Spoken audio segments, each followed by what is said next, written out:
So I remembered the two things I wanted. First, it was the Bhutan thing.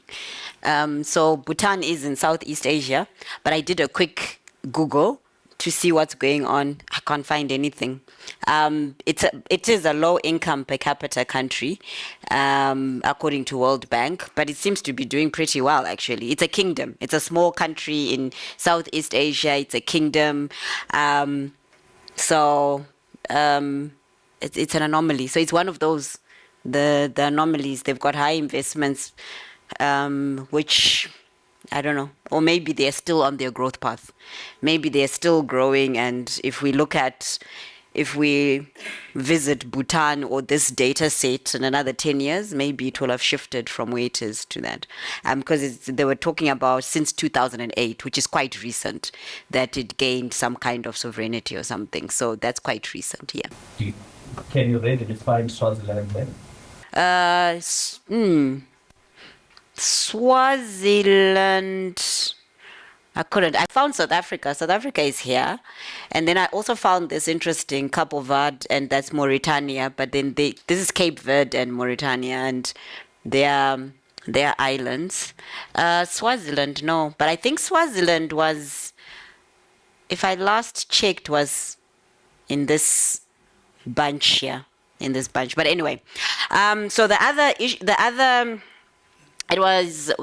point I wanted to make, it was when we're discussing the land redistribution and what you were talking about, empowering the people. So it reminded me of Zimbabwe. So when the land redistribution took place in Zim, I was still based in Zimbabwe, and I remember that you would receive, so you would apply for land, and I can't remember if it was every Monday or something, in the newspaper you'd open and you'd see if you had been allocated land.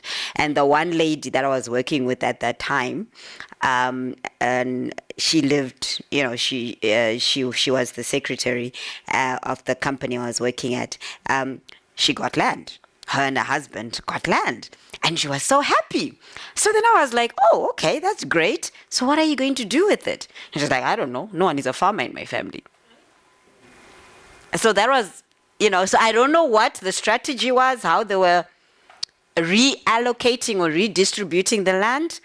But you can see that obviously the implementation didn't go accordingly. And some people that got the land did not necessarily need the land or know how to be productive with the land. And also the other thing was with the invasions and the farmers kind of having to leave, drop everything and leave, there wasn't the transfer of knowledge of how to use the land, the equipment and everything with the local people. So there were certain, I think, sort of issues that could have been, when we're talking about, discussing contracts, negotiating contracts, understanding the implications of some of these policies. I think those were some of the things that, could have been discussed better. But also at the same time, I think it was very political.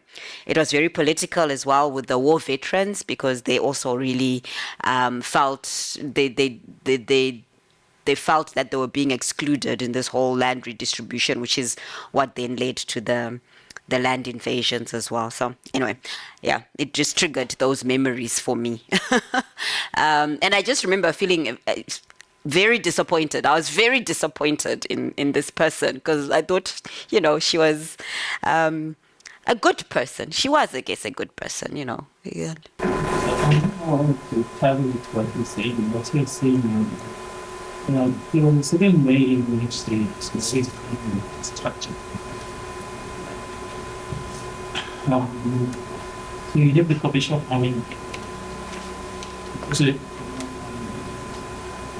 they lived side by side, and sometimes they complement each other.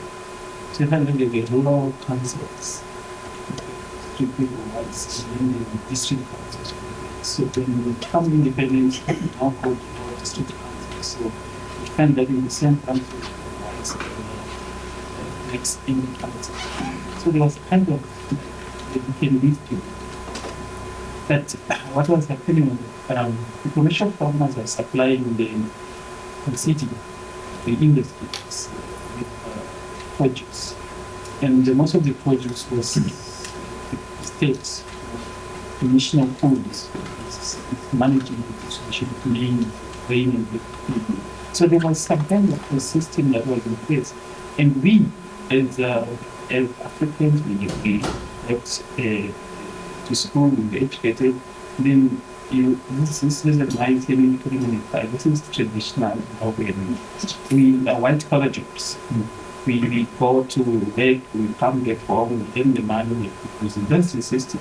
So if you give me a piece of land, you're just disrupting my life. So people try to, the days of the entry of the cell phone, people try to use the phone, and say, can you do this on the farm? Yeah, you can't. You have to be hands-on. Because obviously the whites were doing they don't live in the city. Yeah. They live literally on the farm, and they'll be managing everything. So these say they want to stay in the city, they want to work in the city, and then they want to have a piece of land. And you can't do that. Yeah. And that's where the was. It didn't work. Yeah, it collapsed. They can't, because they can't. They want to live in the city. Oh, yeah. And speaking about what he said about Zimbabweans and ties, oh yes. And wearing a suit. So my husband went with his South African boss, and they were talking to people at was it the Reserve Bank in Zimbabwe? I can't remember now. And him being a Zimbabwean, he knew the culture. So he went wearing his suit, and then his boss, who was a South African, was wearing, your jeans and casual, not a casual, but, a shirt, but no tie. So my husband came back and he said, the whole time I was there, they were addressing me and they were not addressing my boss because they thought, no, this must be the employee. It was quite funny, but that's a culture, right? In countries, and you find these different cultures, which if you are not aware of them, can actually impact your business deal. And I had a colleague who works on cultural institutions and how it impacts economic development. And he came and gave a guest lecture for my third years. And he talked about sort of the social capital that different societies have and how that can impact your business deal. So he gave 2 examples. He said with Germans, they are strict and to the point. So when you get there, you just state what your business is, and it's a short meeting. And then he gave an example. He said we played the skit where this businessman was wanted to negotiate with an Arab businessman, and he said for the first 2 hours they were doing pleasantries, asking about your family, how's your family, what's going on and all of that. And then only after that, over a cup of tea, then only after that did you start discussing business. And because we have these type of cultures, including ours, we've got high social capital. So you need to trust. There's your trust coming in. You need to trust the person you're entering into business. So if that person is not interested in your well-being or your welfare, why would I trust you? Whereas with Westerners or with the Europeans, they're very to the point. We made our deal, we've shaken, we've signed, you hold up your end of the contract, I hold up my end, that's done. But with other societies, different. So, and you were saying, because he's in the business world, and he says that actually, if you go into a business without understanding the culture of the people that you want to negotiate with, it's going to impact the business deal. You might come out with a bad end of the business deal. It's interesting. Yeah. All right. So let's continue. I told you economic development is interesting, guys.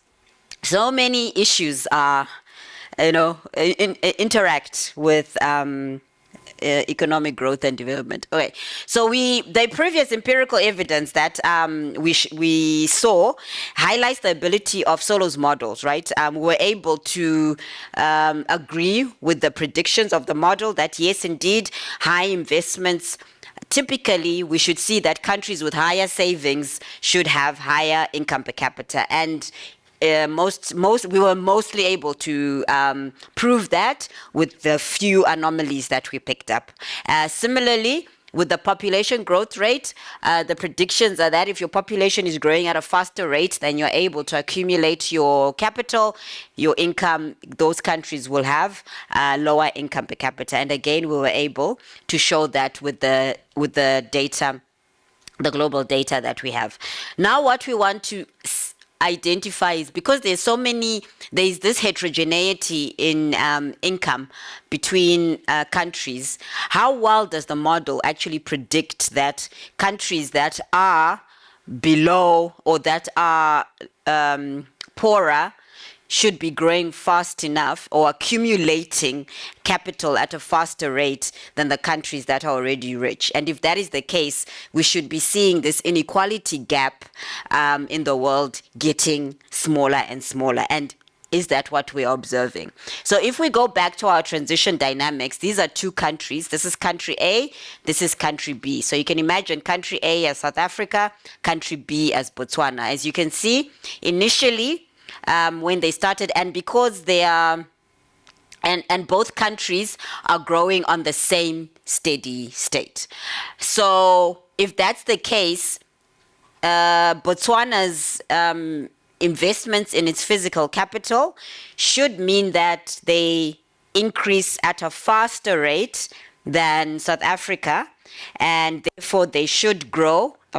And therefore they should grow and eventually converge with South Africa, and then both of them will grow to a similar steady state. So a poorer country should have higher returns, move faster, grow faster, and catch up with South Africa, which is growing, but it's just at a slower rate because they're already near their steady state. So this is the prediction of the convergence theory. This is called the convergence theory. It was proposed by Alexander Gerschenkron and Moses Abramovitz, right? And that is the convergence, that poorer countries tend to grow faster than rich countries in order to close the gap between the two groups. Do we observe this convergence taking place in the world? That is what we want to see with the data that we have. So using data, what we observe is, so this is your initial GDP. So this is a group of countries in the world, and this is initial GDP in 1970, and this is the average growth rate of these countries between 1970 to 2019 between 1970 and 2019. So the theory is that if your initial income per capita is low, which means you're poorer, we should observe you having higher growth rate during that period. If your initial income per capita was already high, which means you're already a rich country, you should be growing slowly, so your average growth rate should be lower. And what we observe is that seems to only hold for Botswana, right? We all know Botswana had an initial low per capita, and during this period they did grow. Their growth rate was quite high, and there is evidence pointing to that. This is South Korea. We also know South Korea is from East Asia. They had the growth spurt. And this is Equatorial Guinea. At the beginning, I spoke about the discovery of oil, so that could probably have pushed them. They had a high growth rate during that period, even though while they were initially poor. So it's holding for some of these countries, but for most of them, it's what you expect, right? So you expect Mozambique, which had low initial income per capita, and it's also growing slow. Here you find USA, Australia. These are your rich countries. They are initially rich, and they seem to have slightly higher incomes per capita. So there doesn't seem to be this convergence that's taking place in the world as proposed by the theory. However, when we use a group of countries, right, from the same region, maybe like Southern Africa, or from OECD countries or economic blocs like ECOWAS or SADC, we observe a clear convergence taking place, right? So you find that countries with low initial income per capita, when you group them with other countries that have similar steady states to them, they will have a higher growth rate. And then you do see that convergence taking place, right? So this is why yesterday I used Botswana with South Africa, because they are from the same region. They've had similar historical events affecting them. So ideally what we would assume is that they've got similar steady state properties. So and in Southern Africa, South Africa would be the lead country. So all the countries, the other countries within South Africa that are poorer than South Africa, they should ideally be growing fast enough to converge with South Africa. If you think of West Africa, Nigeria is the big economy, so that would be the lead there.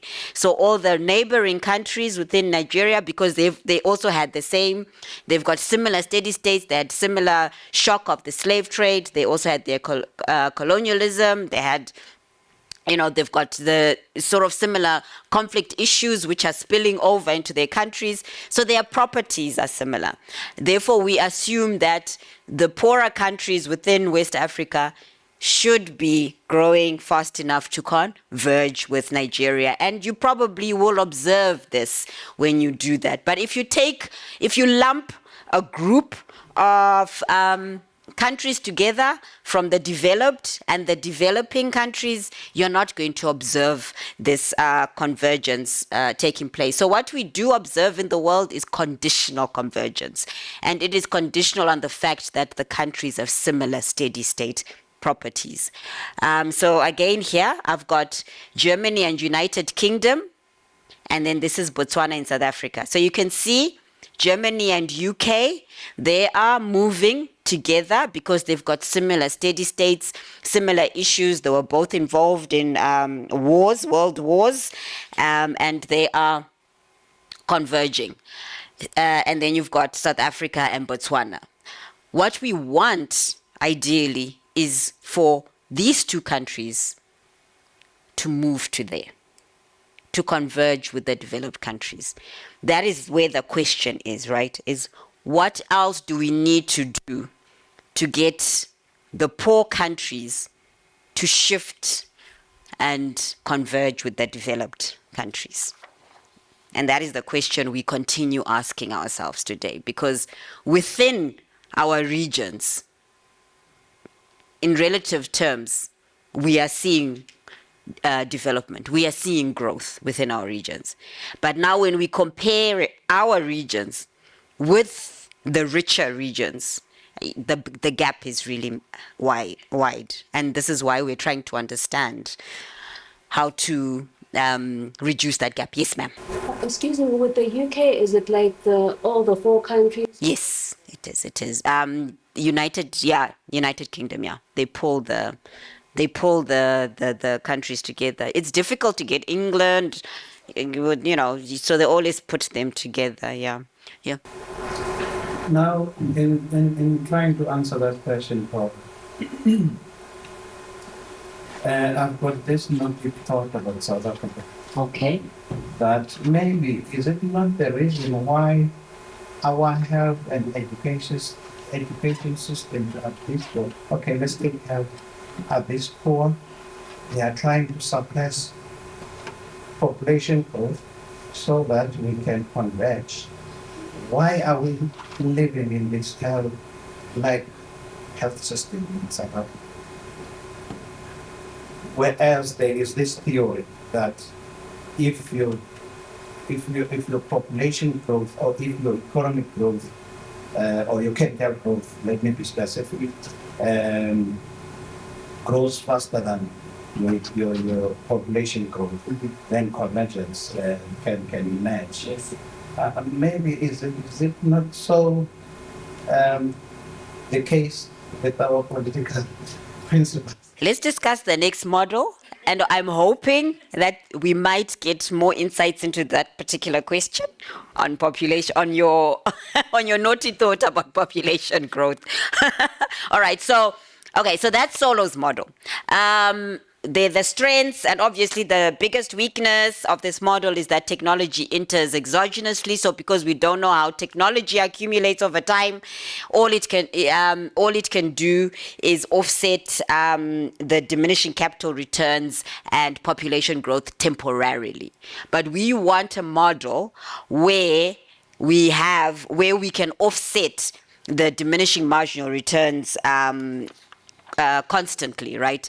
In fact, we want to enter into an environment where we have increasing returns to scale when we have additional capital, because increasing returns to scale means that as you are increasing your inputs, your output is more than doubling. So that's the environment we want. Right now, at the moment in Solow's model, there's constant returns to scale. And those constant returns to scale are always being affected by the diminishing returns condition as well.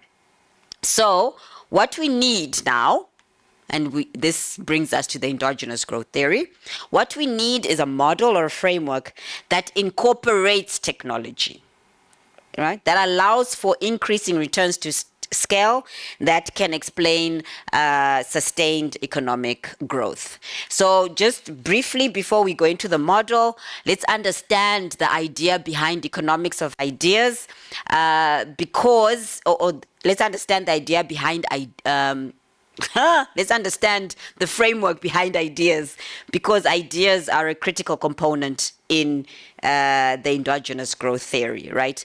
So technology is how your inputs are transformed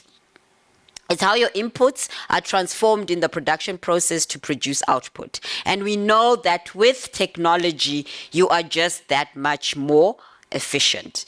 Even in agriculture, if your strength in your economy is agriculture, is agrarian, and you invest in these smart technologies that are taking place now in the agricultural sector, if you invest in technology there, you improve what you can produce from the land. If we go back in time, when you just had labor, all of us here, if we are working on maybe, I don't know, how big is an acre? Is that a lot?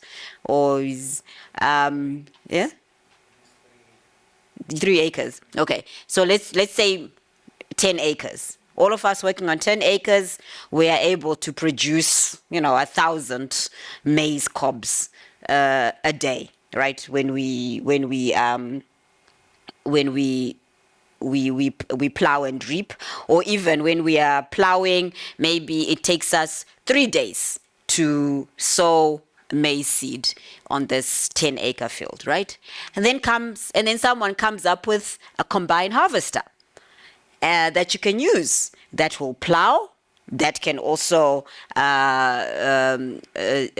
sow, and that can also, reap the produce or the maize cobs when they're done.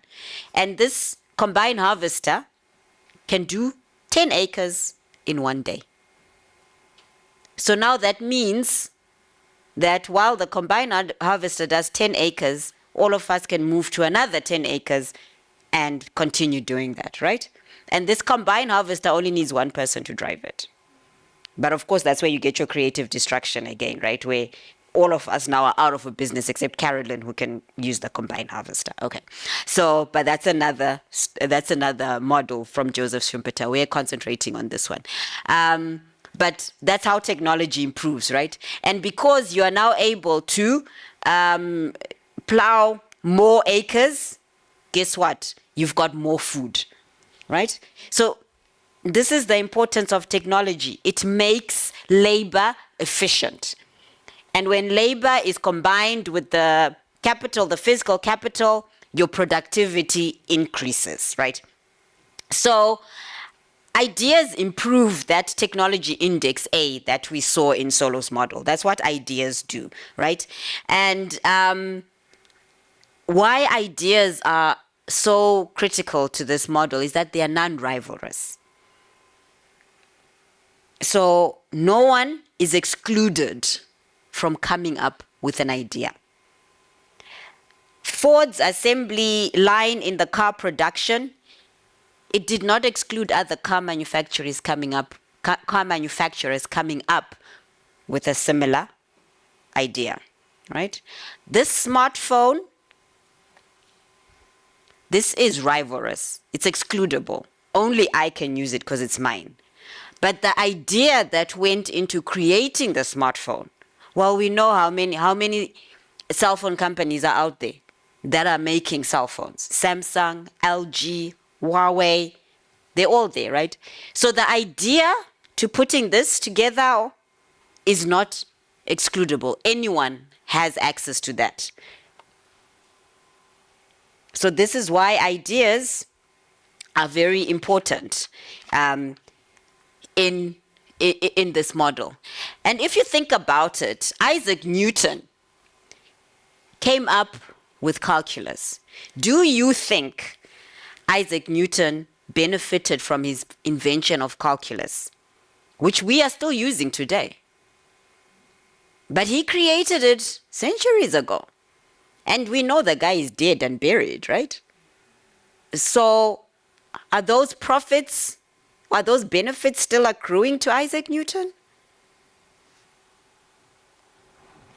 So because ideas are non-rivalrous and because they are not excludable, they can generate these substantial spillovers, these positive externalities that are not captured by the producers of the idea, right? So if it's left to the market, good ideas or innovation can be underproduced because you'll know that, well, someone can copy my idea. So why should I produce it? And that's where your institutions then come into play. Your patents, your copyrights become, your intellectual property rights become important because those protect the idea of the inventor. And those then create the incentives for people to create ideas, for firms to invest in that idea. Because the person is going to come up with the idea, you're going to spin your idea to a firm, and this firm is going to be like, well, okay, you know what? I want to try. I want to take a chance. Let's create this idea embedded into a consumable good that can be used by the end users, which are the consumers. Yes, sir. The perfect example for such arguments can be the case of Vodacom. I was going to use that as a case. Yes, go ahead. So like it shows that even if you can be an inventor, be in a position maybe like to demand what you think is right for your idea, these institutions, they have power to always suppress that idea that you deserve to be recognized for what you have done. I think this is unfair actually to be an inventor, but at the end of the day you can't benefit from. Yeah. So what he's talking about, which was one of the examples I was going to give now, and then I'm going to compare it with an example from a developed economy. So in South Africa, Kosana, I don't know if you guys have followed Kosana Makate's litigation saga and it's if you just Google that, it comes up and you can read up on it. I think it's been happening since it's over 18 or 15 years now that he's been in litigation. He came up with the idea of Please Call Me. Now I know everybody in here knows about Please Call Me. That was his idea, which he put forward to Vodacom. Vodacom ran with it, but they didn't compensate him for it. So now he is saying, you need to compensate me for it because it is my idea. You know what they're saying? Vodacom is saying? So Vodacom, the Intellectual Property Law Amendment Act in South Africa stipulates that the right to all IP, these are your patents, designs, trademarks, copyrights, belongs to the employer if the employee created it in the course and scope of employment. So that's what Vodacom is saying. They're saying you were working with us when you came up with the idea. So according to that IP law, the IP belongs to us, right? But he's been pushing back. So Vodacom offered him 47 million to settle, but they turned it down because they said over the years, Vodacom has made 205 billion, generated 205 billion rands in profits from Please Call Me. And then they were offering 47 million to settle with him. So he's pushed back. So that's why it's still in the litigation phase. So, So one of the lessons when I was reading up, one of the lessons the lawyer, not the lawyers, but sort of the people, the advocates, the people in the justice system were saying inventors need to protect their ideas. But it's not cheap to protect your idea. Getting a patent is not cheap. So another example, so this is Nkosana, right? So he's still fighting for his money, which is rightfully his, 15 years later. This, I need to play the song. So this, I don't know if you followed Will Ferrell and Robin Thicke, Blurred Lines. So they were sued by Marvin Gaye's estate, and this was about 4 years ago. Again, if you Google it, you'll see it, it's there. So they were sued by Marvin Gaye's estate for copyright infringements for using his music without paying the copyrights. And they were taken to court and they had to pay $5.3 million to Marvin Gaye's estate for the copyright infringement. And that already has been settled and it has been resolved. I think it took a year or two in the litigation system. So I just want to play you the song because there's this clip where they show whether you can pick up, if you can pick up the similarities between the two. It's very interesting. Every time I play it to my students, they're like, yes, yes, yes, we can see. But I haven't been able to. I haven't been able to.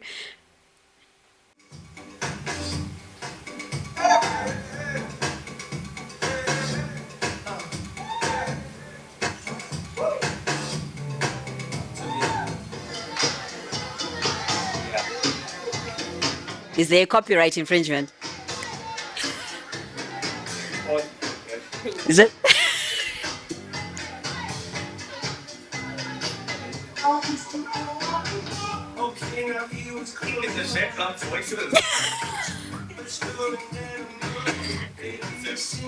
So, there was a copyright. They won. Marvin Gaye's estate. Marvin Gaye is dead, right? He didn't know that they were copying his music, but his estate, the people, the lawyers that are in charge of his estate, they said no. This music, when it came out, it's not. There's definitely an infringement.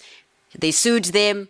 Robin Thicke and Ferrell, they tried to fight back, but eventually they said, you know what? Okay, we'll pay, and that's been sorted. So there's an enforcement of intellectual property rights in developed countries that we may not observe in developing countries. And that is going to lead us into institutions tomorrow. But yeah, I just wanted to put that. I can see, okay, so 1, 2, and 3. But now if you check a number of companies and departments, for example, in the public space, you'll notice that they stipulate in those contracts to say, whatever that you'll create, that you'll establish while within the course of the contract, isn't your property to belong to the department or company, so and so. I think they are trying to protect a scenario similar to the one that we have witnessed with the Vodacom. Yeah. Well, I definitely know my IP, my ideas that I'm producing here, they belong to the university. So even when I fill in ethics application to do anything, there's a clause that I have to tick that who does. They ask who. I don't know why they ask, but because they know it, who owns it. But they'll ask who's going to own the IP to this, and I always have to tick UP. If I tick anything else, the ethics doesn't go. I can't submit it. I think this thing, for an example, with the research field, I think it's a bit unfair, a little bit. For example, to say like we can't publish a paper or rather have, be able to share your ideas. We have to be linked, Even if you are not in the academic space, we have to be linked at least with. You see, I think I'm not sure, not a little bit. So those are the sort of institutions that create disincentives, which is So yes. Share certain ideas because in these ethical consideration, there are ideas which you cannot share. Like they will tell you about the sensitivity part of it, but other information, they are sensitive in their nature. You have to share that sensitivity part to ensure that at least you give that level of direction. Yes, sir.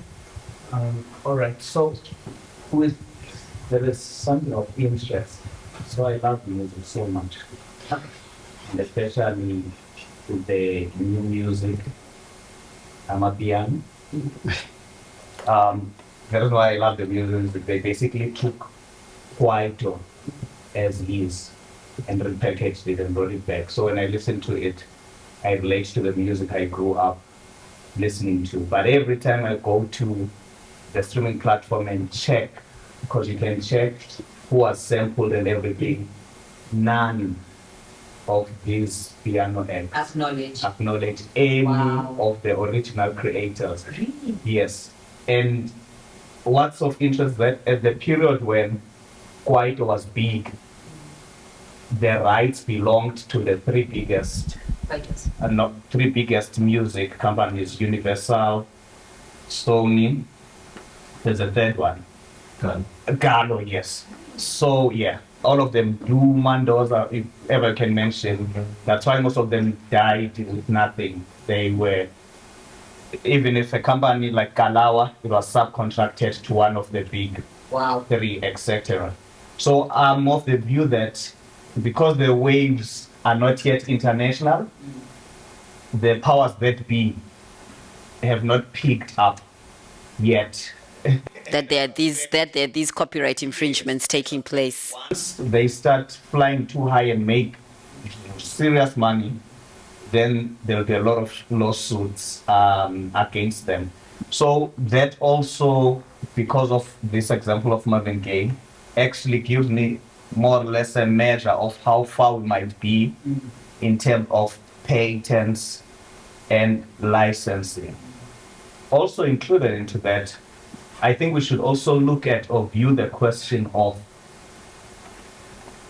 the strength of patents to incentivize or disincentivize, and also whether it doesn't stifle innovation in some point. And the reason why I say so is because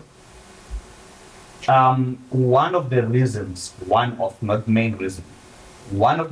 why China became what it is because they don't respect patent licenses. As we speak now, there's a car called JQ. That's a Land Rover. Yeah. Everything about it is a Land Rover. If you get into an Omoda C9, you are in a C-Class Mercedes-Benz interior. Exactly as is, everything is the same. Same thing with iPhones. Why? Because manufacturing is there. They have actual designs by dimensions, everything to the T. And when they close the factory in the evening, because it's closed for work hours, others come in to create the same things using the same skills and everything else. So, and then China, you can see what's happening with their manufacturing and everything. So the effectiveness of these has to also be reviewed, because the reason why China doesn't respect them, it's because if they do, then they cannot benefit from some of these technologies because the owners, I think, are protected for 99 years, if not 100. Yes. To not recreate. So they don't, but I like the fact that they are consistent. They also don't follow up to people who take their own technologies. They are like, it's fine, you can take it, we will compete at another level. So I think the view with regards to patent is dominantly showing private sector or capitalist interests and not social distribution and welfare effects at the same time. Yes. I'll add to you, because if I add now, I'll forget to, because I think you also had something to say. Yes. There used to be a dilemma between the role that the IP issues play. On the other hand, they stimulate innovation. On the other hand, they seem to stifle it or creating monopolies of some sort, which is against the spirit of the new growth, what you call the endogenous growth theory. So does it mean that there's a certain level of IP, how IP rights should be crafted so that we strike a balance between the two sides? All right, so let me finish with this because we're going to come into an example of how developed economies versus developing look at this whole IP issue. Yes, sir. Yes, Darlington. It's pretty simple. Some of these things,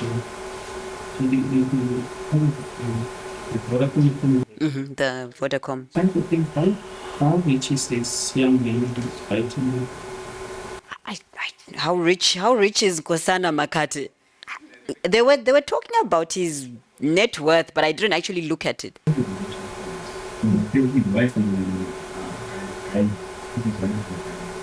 But he's middle class rich, Yeah. not affluent. Sometimes there's something like 7 million. It's already accumulated over the years Yeah. too much legal costs, Yeah. and the legal representatives, To continue with the litigation. without being paid, because they expect that Yeah. And if they win, they'll win a lot. they win a lot. So now, if you get the 47 million, you might part ways with just maybe 5 million. Yeah, that's true. And another thing that makes them to continue fighting is to set the precedence that big companies are not too big to suppress people's ideas. And then Competition Commission is also in support of that education. Yes. That whoever is innovative, that must be noted well and respected.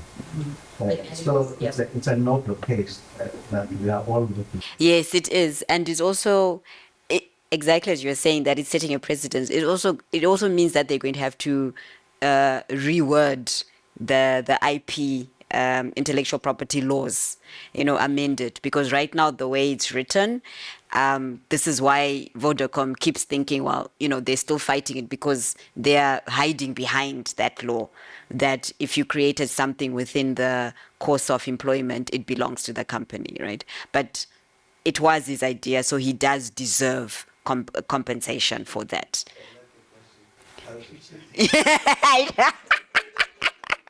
All right. So firms producing ideas need to be compensated for their investments into this new technology, right? So they are allowed. So we do allow them. So in this model, we allow temporary monopolies. So we allow the firms that are involved in R&D to charge price that is greater than your marginal cost, right? So that they can recoup the initial fixed costs that they incur from conducting the research, doing the trial runs, testing it, and then developing this idea into a consumable good, right? So if we think about the pharmaceutical companies that created COVID-19 vaccine, so we allowed them a temporary monopoly. I think they still have their monopoly right now because of the IP laws. So they hold the IP for the COVID-19 vaccine. But we understand why they needed to charge a higher price to cover that initial cost of them investing, testing this drug, making sure that no one is going to, die from this drug. These are all initial fixed costs and they're going to be extremely high. But once you start producing the consumable good in mass, so a lot of it, and we saw the COVID-19 vaccine, by the time it got to the end consumer, it was affordable for us, right? The average cost had come down where they could charge a price that was affordable for consumers. And luckily as well, the medical aids came in and tried to subsidize, as well as subsidizing those that were not on medical aid and they were poor. They could still get the COVID-19 vaccine for free. So this is why we allowed this temporary, and it's meant to be a temporary monopoly. So the patent gives you, it's meant to be 25 to 50 years, 25 years, and then once the patent expires, other companies can come in and use the idea and produce it, right? And he's right with the China, what he said about China. So I've got a friend of mine, he used to work in the transport department, and he said they had two contingencies that came to look at the train carriages. because they were investing in it. So one was from Germany, one was from China, and they wanted to do a tour of the railways, and the Germans refused to go with the Chinese because they said any ideas we tell you, they are going to steal and use and copy them. So they had to do separate tours, for the Germans with the Chinese. And I thought that was quite interesting. I laughed and I was like, oh, that's very interesting. And when I visited China as well, I was in Beijing, and it was my first time there. And I remember walking about and I'm thinking, geez, that's a Mercedes-Benz, but it's not the logo. Identical, but the logo was different. So, they will take something and they will change something, very slight. But the minute you change it, it's not, you can defend yourself. It's not the same design. It's not the same design. So there will be something tiny, like maybe the lights are not quite the same or something. So, they've got their model that works for them, guys. Okay. So now that we understand this, the ideas, let's go into Roma's framework, right? So Roma's, the endogenous growth framework incorporates ideas to develop a model that helps us to explore what drives economic growth. And of course, there's a disclaimer. It was really to understand advanced economies like the United States, how they have managed to grow at the same rate over the years, right? Paul Roma first proposed this model in Endogenous Technological Change. The innovation of this model is that it introduces a sector which captures the creation of new ideas. So now we know where technology comes from. He can actually include it in the growth model and extend Solow's growth model. So Roma's framework or model, we still have the two production function and the capital accumulation equation. And you can see that they are similar to Solow's model as well. But what Roma does is he introduces an equation for ideas, which I'll discuss in the next slide. So again, your production function, same as in Solow, output, capital and labor produce output using your stock of ideas, which make your labor efficient. But in Roma's model, because you now have two sectors, you have the workers that are producing the output. This is the end the end consumable good. And in this output sector, this is where you've got a lot of firms competing. So the firms are perfectly competitive firms. So in this sector, the output sector, the price will be equal to marginal cost, right? So the firms are price takers. They cannot determine the price because there's so many of them and there's competition. And then, but not all people, now your labor force, not all of your labor is engaged in the output sector. So you're going to have some labor that is in the R&D sector. So therefore your workforce is now split between labor that produces the final good and labor that is being innovative and coming up with the ideas that will be embedded into the good. Same constraint as Roma. Your labor is still growing at a constant and exogenous rate. So labor is still fixed, right? Okay, so here's the key equation, which is new.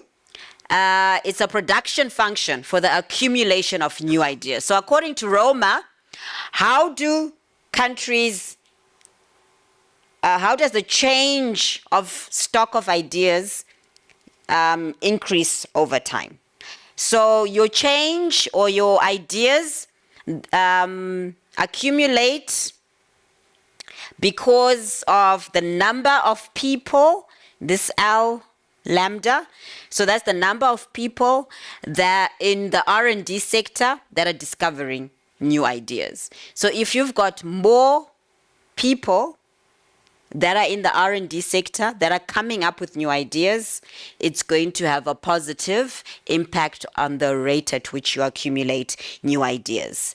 It's also dependent on the rate at which your labor is coming up with new ideas or with ideas in the economy.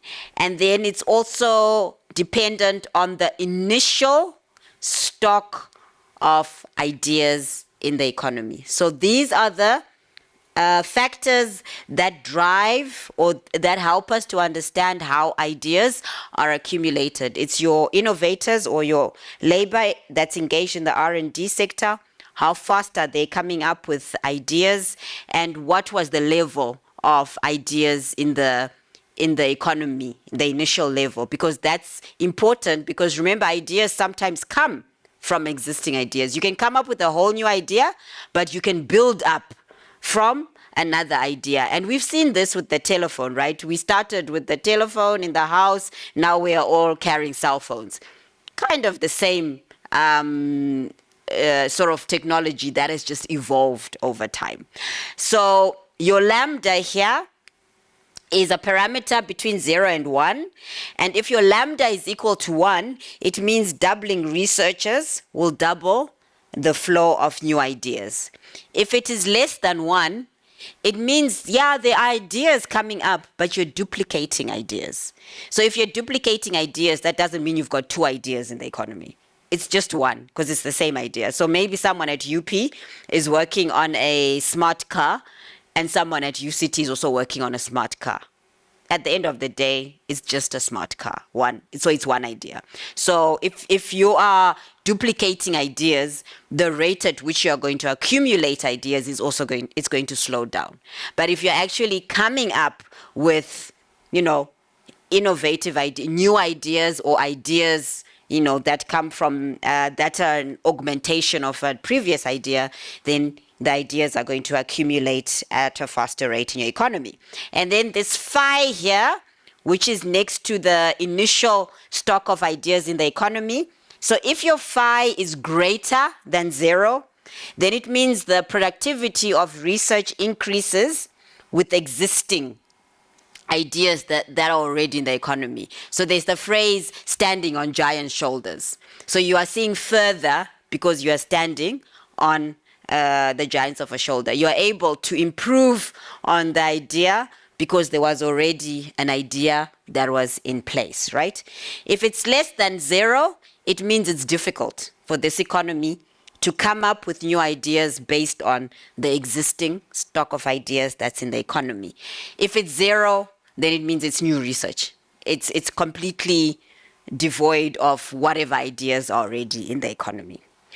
So that is the production function. So along the balanced growth path, once we've solved, if you divide your previous equation here, so I tried not to be too equation heavy. So if you divide the previous equation and you take logs and derivatives, you'll end up with this equation, which shows you the rate at which technology based on ideas is increasing in the economy. And very simply, the ideas are dependent now, which is where your population growth comes in. Unlike in Solow's model, look where your population growth is now. So your ideas are dependent on your population growth, because the higher the number of researchers you have in your economy and the rate at which they are increasing ideas, you're going to have higher technological progress in your economy. And this, depending on how you are able to use the existing stock of ideas in the economy, it can work as a constraint, because if you are not able to improve on the existing stock of ideas, then you just remain where you are. So if we use those, yes, Landry? Before you proceed, so that what do you call it? That I was just trying to think that, so I was just trying to think. This one? Yes, that one. So are we just talking about population, or we are talking about some skills or something? Yeah. So remember, the model is assuming that the labor is skilled. It spends a fraction of their time accumulating skills. So it's still got the same assumptions from Roma. The only assumption that's different now is the technology one. Technology is not exogenous. So the rate at which your labor is able to produce new innovation or ideas is going to impact the rate at which your technology increases in the economy. So that's why now the labor is split between, it's no longer just about the labor using the capital accumulation, but you also have this labor that's in the R&D sector that is coming up with those new investments that need to go into your output sector as well. And I'm just thinking about how this thing plays around, how we work all this information into data, frame data, health-related data. We have information about the doctor that we can use as a skill one when nurses or other medical staffs are here. So for maybe for firm data, what we call that skill. I think sometimes we have some skill and non-skill data. It's something like that. So I'm just trying to See how we play around it that we can actually get. Yeah, you can. Yeah, definitely.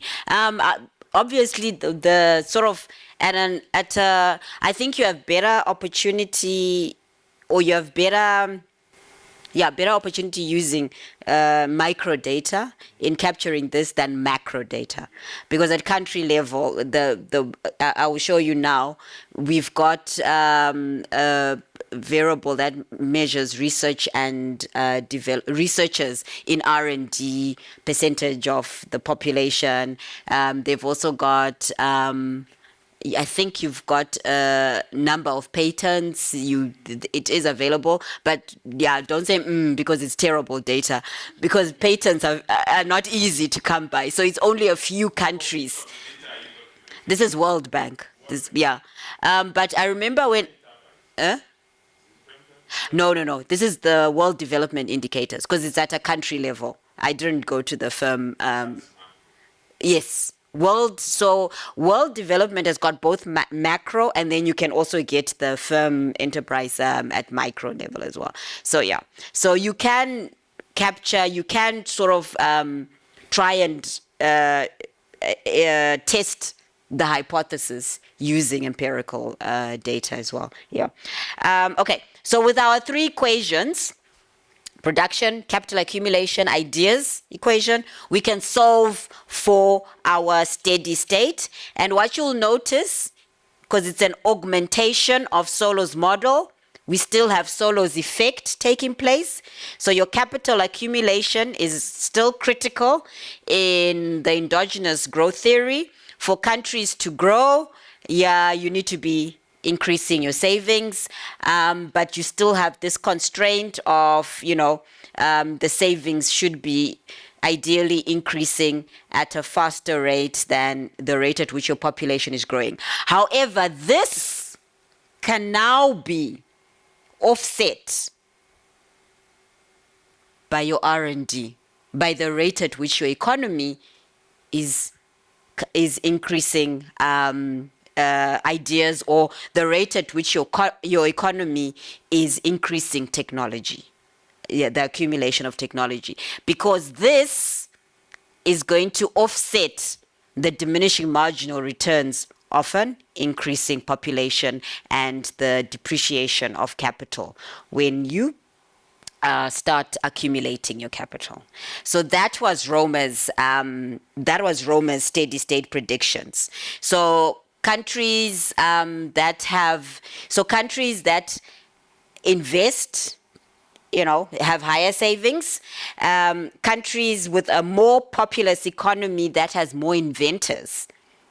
So that's your supply effect, right? In Romer's model, if you've got a populous economies with more inventors, that's the supply effect, which means more researchers lead to more ideas, and that should increase the rate of technology in the economy, which should increase the output. There's a supply effect. And then a larger economy means a larger market for ideas. So there's also that demand effect as well at play in Romer's model. So in order to generate exponential growth, the number of new ideas must be increasing over time. This happens if the number of your researchers is increasing. So that's and Okay, so I'll come to the differences between Solow and Roma. But just quickly, if you want to use data, I used log researchers in R&D per million because I just wanted to see if these predictions work, that if you've got a higher number of researchers in the economy, then we should observe higher income per capita. And it seems as if the empirical data is accurate.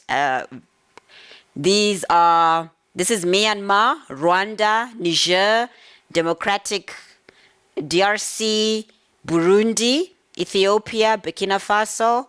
I can go on. Zambia is here as well. Gambia is here. And then here we've got Switzerland, Luxembourg, United Arab, Norway, Iceland, Denmark, Sweden, Finland, China, Singapore, Japan is somewhere here as well. Are these the countries that are kind of, Germany is there as well. And then, of course, you've got those that are sort of in the middle here. Here's South Africa. So kind of in the middle there. When I looked at the patents, I think there is some patents in South Africa when I used the Gapminder. So if you want to look at the number of patents, if you use the Gapminder and just do the visualization, it shows you which countries have patents. So it's not a lot of them. Most of them are in the global north, but you do have a few in global south, and South Africa was one of them. Okay, so a comparison between neoclassical and endogenous growth theory, right? In Solow's model, a higher population growth rate reduces your level of output because more people mean that more capital is needed to keep the capital per worker constant. But then capital is running into diminishing returns. But in Roma's model, your population is important. Your population is important because that's where your ideas come from. Right? So ideally, when we speak about what we were talking about, that Africa has been projected to have a higher population size than even Asia by 2050, it's not necessarily a bad thing if we are producing people that can come up with ideas that can help ensure that the rate at which technology is accumulating in our countries is at a faster rate than the rate at which our population is growing, right? So more ideas means more technology. And because ideas are non-rivalrous, they are going to generate increasing returns to scale, which will keep your capital rising and hence your output as well. So these are the two models that I thought were interesting to discuss because their predictions, especially regarding that population growth rate, which is an issue that obviously Africa is challenged with, but they give different predictions about that, right? Population, for me, population is not a constraint, right? But it does become an issue if you are in countries that are not able to sustain their population. And that is the situation that we find most of our African countries in, is, we've got, it's not that your population is not productive, right? And I think with people as well, if you put the right incentives in place, people are just going to automatically be productive. If you're going to pay me wages that are equivalent to my level of skills, I have no reason to go anywhere else because I am being compensated for investing in my own human capital. But this is where we start finding the gaps and the weaknesses in some of the poor countries that struggle with resources. They find it difficult to invest in the well-being and the human capital of their economy. So I'm hoping that sort of speaks to the question you were asking, the naughty question you were asking about population growth in South Africa. That South Africa, if South Africa invests in the health sector, you're going to have a healthier population, and a healthier population can work, right? We saw COVID-19, what happened. COVID-19 debilitated the pandemic. It made people sick. You couldn't work. We lost a lot of good labor, and it affected every country in the economy, right? Of course, we find our global north countries again. So every country during COVID-19, they shifted out of their steady states or their balanced growth path. But some were able to recover quicker than others. And it came down to resources. Yes, sir. I'm just thinking that the reality in Africa with population, I think we all know it.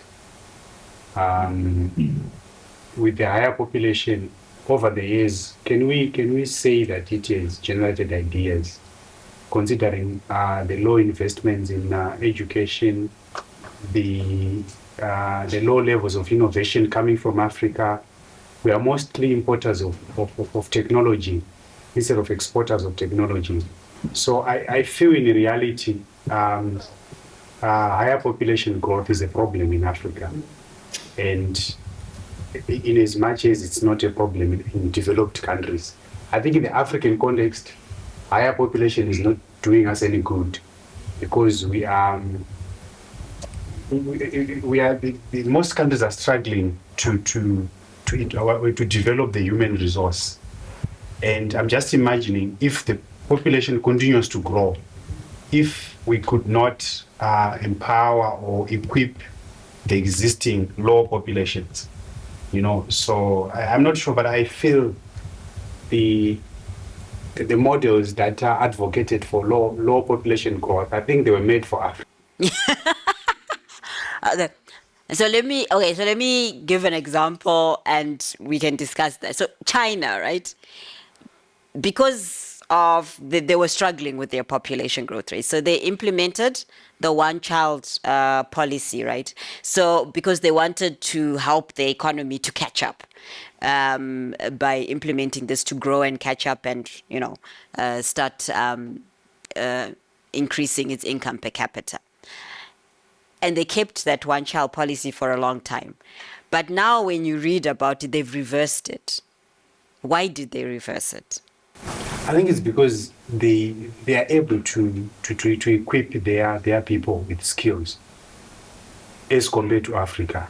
That was one of the but the reasons when you read about China, why they had to reverse the one-child policy, was because they were having labor shortages. Because now you don't have that generation that's going to enter into the working field, right?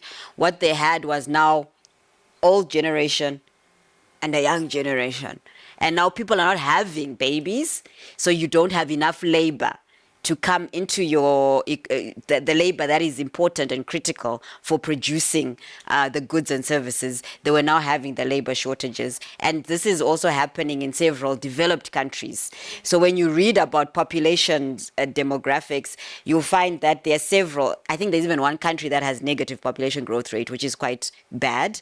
But a lot of them are now trying to come up with incentives to increase fertility rates in their countries, because they are suffering from labor shortages, skilled labor shortages in their economies to produce and to keep their economies running, and they are not keen on opening their borders to migration, because the one article I read was saying the incentives to increase fertility are not working. So people are just generally, they don't want to have more children because of the costs involved. So her, she's a demographer. So she was saying the one plausible solution would be to open up their borders and bring in skilled migrants. But apparently that's very contentious. And I think that's just contentious globally for all countries, right? So with China, one of the reasons they had to abandon the one-child policy was because they were finding themselves in that situation. And remember, the working people are the ones that pay the taxes, that pay the pensions for your elderly population. In Germany, what they are thinking of is increasing the retirement age. So that... To give you examples, these are countries that have undergone like serious economic transformation. Like for example, China, and because of that transformation, they've created what can I say, employment. The industries are working, but Africa, I don't think there's an African country that is come to a point where they say they are running out of labor.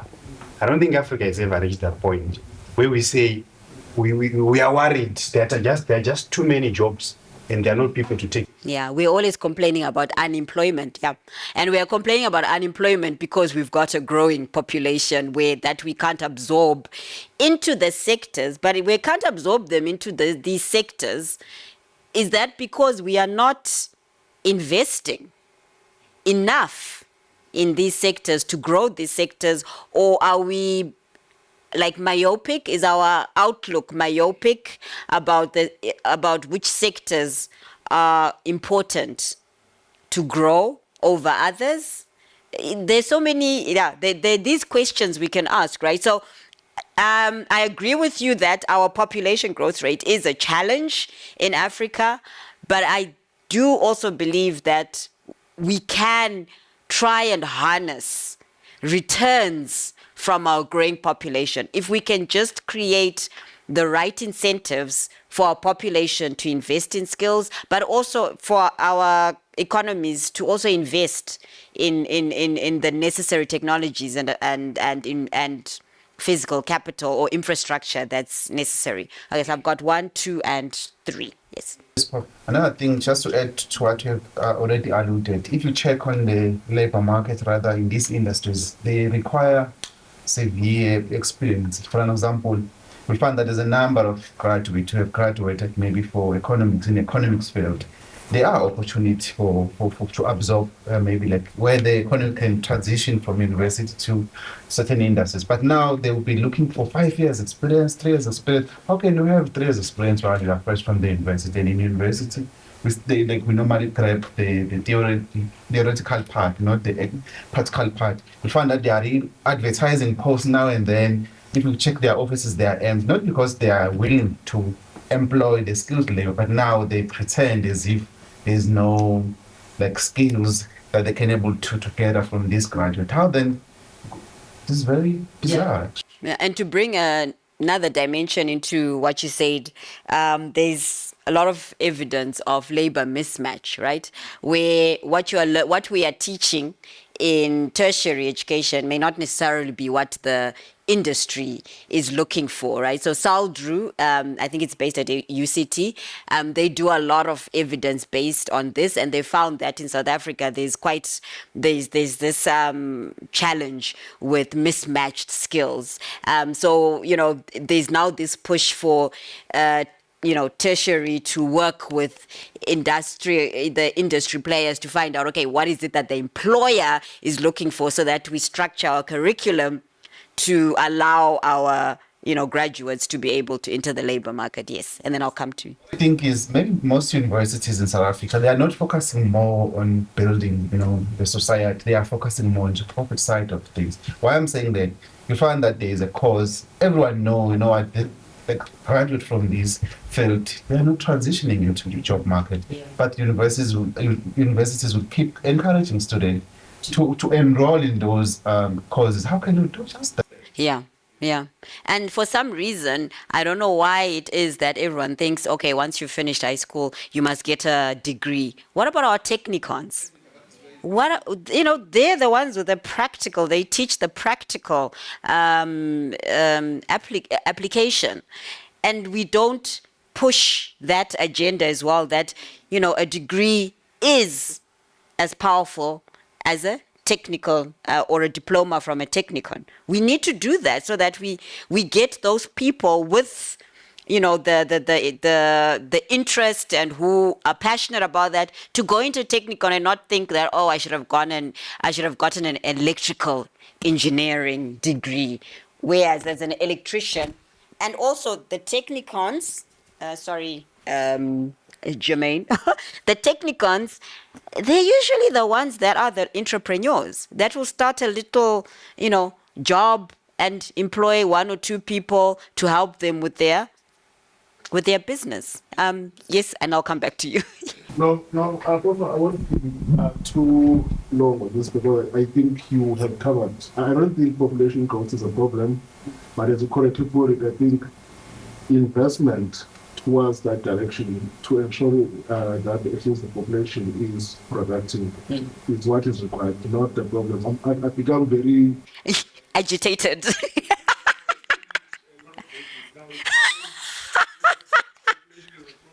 And then you're thinking, oh, yes, Clay. I wanted to say, the issue of population, I tend to agree with him as well, because I was in the science landscape just some months back, and then it's actually a low-hanging fruit for the African continent. They actually say it is an advantage. What we need to do is to harness, they say, invest in our population, because it is an advantage for us. Yeah, and I think it's what you were also saying, Kuda, that we are not daft, right? Even the people that we put in power, they are not ignorant, they are not daft, but we just need to invest in the right type of knowledge, in the right type of skills that are necessary to lead the country, skills that are necessary for producing, skills that are necessary for being innovative. Yes. Yeah, it's a good thing that some of the things that I wanted to say have been touched on already. But I must say that the issue of skills mismatch is a big problem in most tertiary institutions. Not just in South Africa, but I think it's an African problem. Touching on what she is saying, we have a booming population. Yeah, there's always pros and cons to everything. And it's projected that by 2050, Africa will have the youngest population. And yet 20%, if I'm not mistaken, of schools have got ICT-related curriculum. So that means 80% of our young people don't have are not exposed to ICT or anything to do with forget about AI. Yeah, so I think that's a niche for policymakers and that governments as well to invest in such and also increase access to learning for the young people. And otherwise, we are going to make other countries. We talk of nowadays talk of industrial revolution. I don't think we're going to catch up. Our young people will always be lagging, and we are forced to import labor because we don't. Skilled labor, exactly. Yeah. Yes, sir, and then I'll come to you. Oh, it's been covered. Okay. Yes, ma'am. I'm just wondering at the play of the demographics and the regional location of the growing population. We know that in rural settings, the population tends to grow faster. Yes. And then in urban settings, it's not the same. And when the rural population migrates to the urban setting, that is being reflected as well. It's not growing. Yes. And then in the rural settings, they've got their own challenges that makes it difficult for the growing population to be equipped and skilled. Now, with that interplay, are we sure that the growing population is really advantageous to the African setting? So it will depend on how you look at it, right? So for me, I agree with you. The rural population grows at a faster rate than the urban population. But at the same time, the rural populations are where we least develop, where we least invest to develop those areas. So, and because of that, staying in the rural population is a disincentive, right? You need a job. There are not enough industries within your rural area. Maybe there is a mine here or a farm there, but they've already absorbed the labor. Your population is still increasing. So what do? You migrate, right? You're going to migrate to the urban sector, which of course is going to put constraints there. How about, let's think about rural development, right?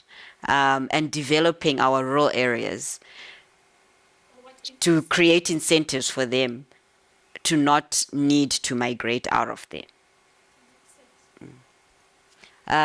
Yes, sir, and then I'll come to Clay. China has provided a blueprint about this. There's a time when China had to limit population growth, right? They had to do that. And the reason behind that was the population was growing too fast for what they could keep up with. Yes. And I think that is the current problem that is that Africa has, considering all these other what can I say? All these other problems that we are having. But the reality in Africa is that we are not having stronger institutions to have the ideal situation. Like what you said, the ideal situation is to have the right people in the right places, making the right decisions, and everyone having a job. Or, I mean, not a job necessarily, but everyone employed and having things to do in the economy. But the current setting, we do not have institutions that are able to take us to what is ideal. And until up to a point when that is achieved, I think that's when we can say we now need a higher population. But currently, I believe Africa, with the current settings, with the current political setup in Africa, I feel a higher population won't do us any good. Yes, because we do not have the fundamentals that are there to sustain that higher population. The same way, I think that's the reason why China at some point had to pause, had to put measures to stop economic population growth, because they could see they can't sustain this high population growth. Yeah, so I think there has to be a point when Africa is able to afford or to be proud of higher population growth. Clay? Oh, okay. I wanted to just to dive a bit to comment on the issue of professional skills. Like we're saying here in Africa, I think it's not like so fancy, to go to these technicals. But these people, they are like in high demand. Say, for example, in Australia, I'm sitting here with my PhD, dying maybe to go to Australia. But then they are taking someone with, a boiler making. Those people, when they get there, they've got everything set up, the houses where they are going to stay and so forth. They're on higher demand, when you go abroad. But here, we are like, a technical whatever training. It's not like... It's not, yes. In those, yes, abroad, the technicons are they're high in demand. That is true. I mean, you even have universities in the States that are just technicon focused on being technicon. I remember I asked the one and I said, are these degrees or something? And she was like, no. This is not like your Harvard and type of university, but these are universities that are specifically for technical skills, right? And you get a degree in a technical skill. So they have made it.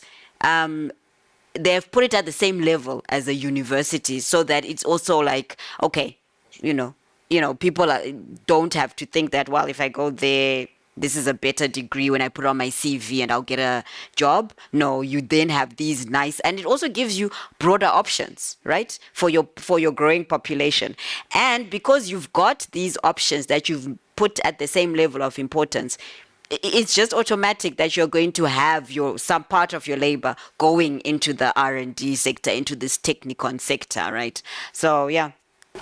Just to contribute to that, I think in Africa, the technical sector is quite informal. You've got a lot of these skilled guys who work and, who are informal, and this brings down the wages. Yeah, because when you get informal labor, you really do not have to account for taxes and all of these things. And then some of these guys are not exposed and then their rates are, not so good. So you don't have the young African population willing to go into such sectors within Africa. Of course, they would rather migrate to Australia, take a 6 months course in welding or something and get good pay. So if somehow the government could infiltrate that sector and make it more formal, and Yeah, interesting discussion. I was discussing this this whole population thing with my husband yesterday, and I'll end with this because he was saying that well, do you realize that there was even a period in history where there was a theory that in order to grow your economy, you had to ensure that you only bred smart, Albert Einsteins, basically. So you had a dominant group of people that were known to be smart and everything, and then you suppressed the population of the ones, the poor people.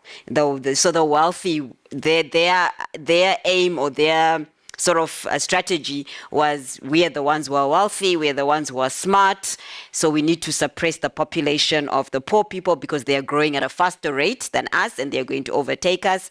So then they were introducing the whole sterilization and everything for the poor people. And I was laughing. I was saying, that's very interesting. Then he was like, but in the States, it's more racial. So I was like, in the States, they were like, no, the black people, they're too many and what. So they introduced in the black communities where sometimes if you went to hospital for something minor, you would have like, you'd come out and you've been sterilized, and because they were trying to suppress the population growth rate of blacks. It's very fascinating, some of these theories that come out when you're looking at this, and you wonder if Trump is not doing that, right? Where he's trying to increase the proportion of whites in the States, which is why he's opened up the borders to allow all these people to come in, and you make America great again. And he's exactly, and he's deporting. Yeah, so it's very interesting. Just drawn that line along those conversations to say, no, this is clear, the main goal to erase certain race and then invite the own to make the American culture. Yeah, they're interesting conspiracy theories. Sorry, okay. Assumes that the labor is skilled. Which one? This model. Yes. Yeah. Yeah, it's assuming that the labor has accumulated skills. Yeah. Okay. Yeah. So we're going to, when we come back, because it's lunch now, we're going to look at a model that also accounts for human skills and where it comes from. What if we have like a policy that says that if you earn above a threshold, you can give birth to as many children as you want? There she is. Having kids and the government is taking care of them. I don't know if that will not fly. And you've got 7 kids already, and all of a sudden. But sometimes the people who earn much don't want to give birth to so much. Because most times they are the more educated in the society sometimes. So they don't want to give birth to so much. And then some people in rural areas, they don't earn money and they just populating. There's a saying, they say the rich get richer and the poorer have more children. I don't know how true that is, guys. It's true. Do you think it's true? Yeah, I once stayed in a rural environment. It is quite true. Like northern Nigeria, and sometimes they have like 4 wives and each wife has... But then, isn't it because they need them for the farm? For the land, to work the land, so you need the labor. But there is also it is called almajiris. These guys who stay on the street to ask for money, and that is also religious because they are advised to give to those people for religious purposes. So those people must always be in the society. Okay. So that's all plays. Okay. It's fascinating. Okay, let's go for lunch, guys. See you in an hour's time.